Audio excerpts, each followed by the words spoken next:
Hi, my name is Sebastian, and this is the first video in a however long series that documents the progress on the project behind me. As the title alluded, we have a K-swapped 1974 911 S, and we have a long way to go still. We can give a little bit of a history, rewind a little bit, and then we can kind of jump into where the project is right now.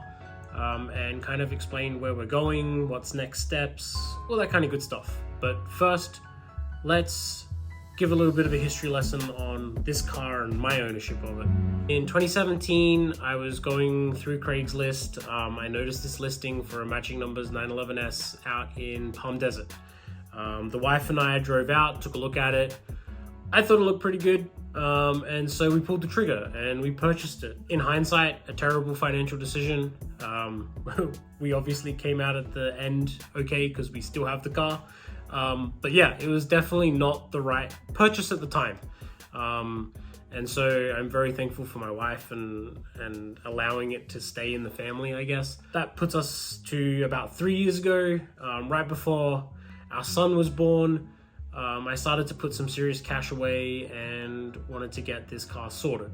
I wanted to build the flat six and I wanted to really make this car fun. That didn't happen. I took it to a reputable engine builder and he basically said, I'm not going to build you an engine until the chassis is straight.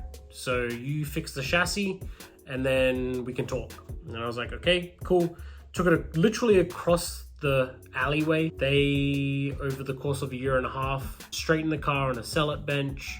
They completely redid the front end. It's all new sheet metal.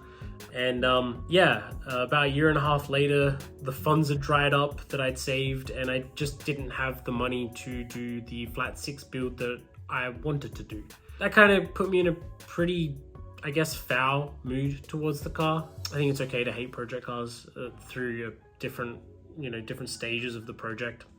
But that kind of got me thinking of like, okay, I don't have any money to pay someone to do something like this. What can I do myself? And it really took, we were chatting away with a few other friends over dinner and they put the idea of putting a K24 into the Porsche, into my head. So ultimately it was feasible, financially it was feasible. It gave me a project, it gave me something to work on, it gave me something to work towards, and that is ultimately what this is. This car is a love letter to projects. I am solely building this thing for me to grow, to learn, to make mistakes and to fix them. And that's something that I want to document and I think is very important for me to document as a car enthusiast that is building their dream project. So this is a long introduction. We're gonna go for a walk around now. I'm gonna see how shaky cam this is. I'm only using my iPhone, but I figure we'll start at the front and kind of move our way forward. So, what do we have? We have a fuel safe, fuel cell. It actually came out of a lightweight roof Yellowbird. And then we have a Radium Engineering surge tank setup with dual 044s coming out of it. We don't currently have a lift pump. That's obviously something that we're going to purchase and install together. And then you can see here that there is some bulkhead fittings into the cabin that come from the feed and return from the surge tank setup. You'll also notice that there is a welded RSR strut brace, as well as some plates that are for strengthening of the chassis to ultimately end up putting coilovers in here. So let's move from here into the cabin. The first thing you'll notice is that the cabin is pretty much stripped of everything. The dash is completely stripped. We do have a Momo hub and quick disconnect from Battlecraft on the steering column, but that's it. But we have some Dash 8 AN PTFE hoses coming from the bulkhead here. They run through the tunnel. The feed is connected to an aluminum hardline, aluminium for the rest of the world. And then you can see here that there is a bulkhead fitting at the end of the tunnel. You also notice that there is a Weaver shifter and a 997 drive-by-wire throttle pedal. So we are converting this car to drive-by-wire. There's a lot of fun stuff there to explore, specifically all the wiring, because there is no wiring. It is completely bare, bar this wire right here, which is from the brake master cylinder, and the wiring over there for the defroster, the rear window defroster. If I take a step back, you'll see that there is a Odyssey battery mounted to the floor in the passenger side, and there is a half cage from Patrick Motorsports currently in the car. That will just add to the rigidity as we are removing things, such as the doors. All right, let's move to the rear now. As you can see, the car is filthy. We should probably give it a wipe down at some point. And the engine. So we have a K24A2 straight from Japan. There's nothing done to it internally. It is clean inside. I've already inspected it, had the valve cover off, made sure that there was no major wear on the valve train, so that's good. It is using a Kennedy Engineering adapter kit to connect to the stock 915 gearbox. That's the starter there. And we have a Track Tough water plate block off with an S2000 alternator. So we'll ultimately be running a water pump, which we can dive into after. Now, you can see the cradle that is in use.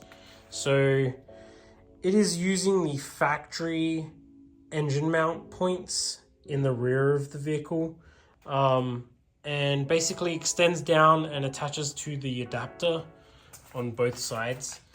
And then there's some supporting brackets that I've made up to fit the K24A2 to the cradle.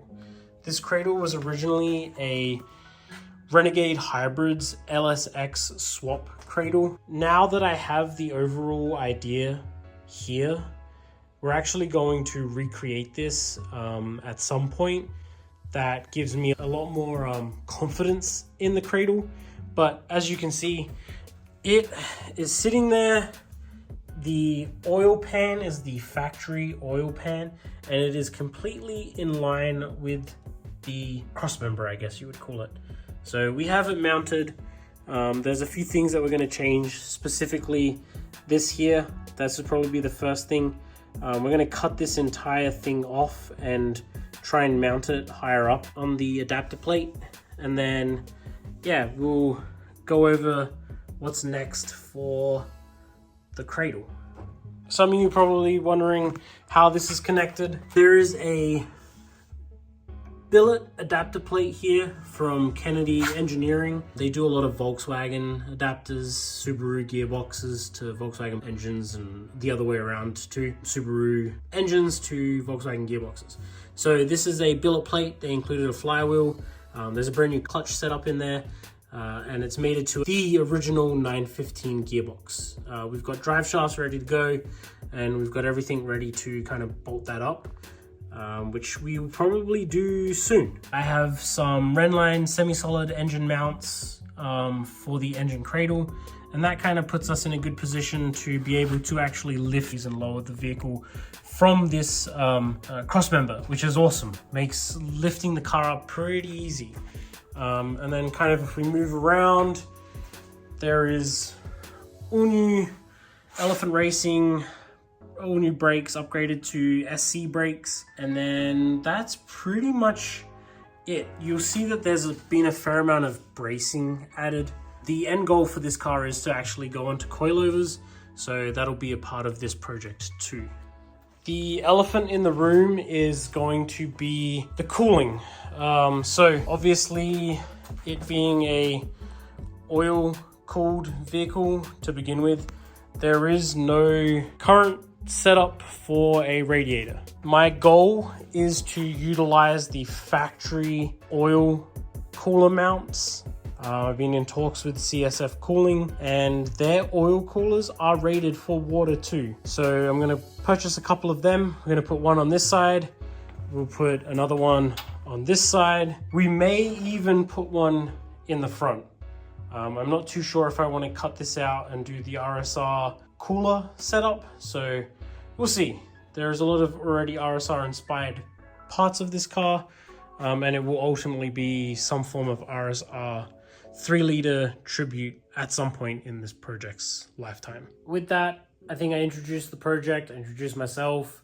Next steps are going to be getting the frunk sorted. I want to put the lift pump, I want to get the filters all plumbed in, and I want to get the surge tank back to the fuel cell.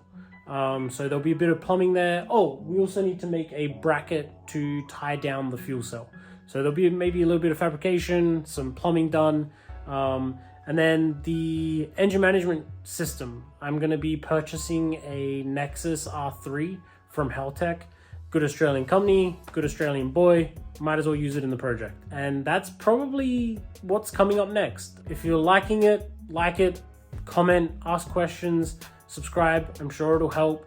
And I will see you in the next episode.